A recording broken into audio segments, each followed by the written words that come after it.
the first reaction that came after the US statement was from the Turkish Deputy Prime Minister Numan Kurtulmuş, who basically said the US should keep its word and ensure that the PYD and YPG Kurdish forces pull to the other side of the Euphrates.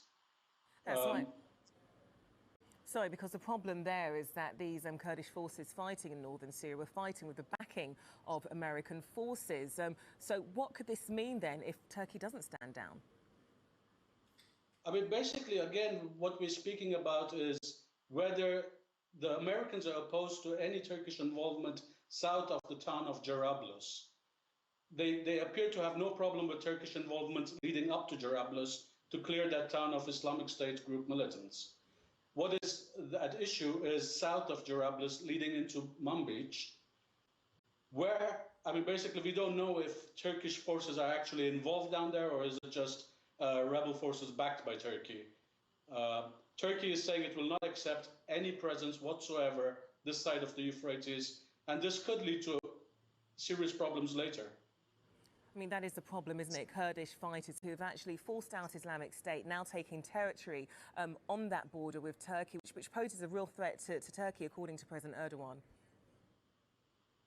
I mean, yes, Turkey has said all along that it considers both the Kurdish militants and Islamic State militants to be an equal threat. It's not willing to choose, and it actually blamed the United States for choosing to fight alongside the Kurdish militants. Now it says Turkish officials are being belligerent. They won't even say when this operation by Turkey will end or how deep into Syria they will go. Now, with all this fighting going on between Turkish fighters and Kurdish fighters, and also they say they're targeting Islamic State, is there a chance that potentially this could find a way for Islamic State to maybe navigate their way back in? I mean, there have been rumors to this end. I mean, basically for the first time, Islamic State did not put up any resistance whatsoever in Jarablus. There are rumors that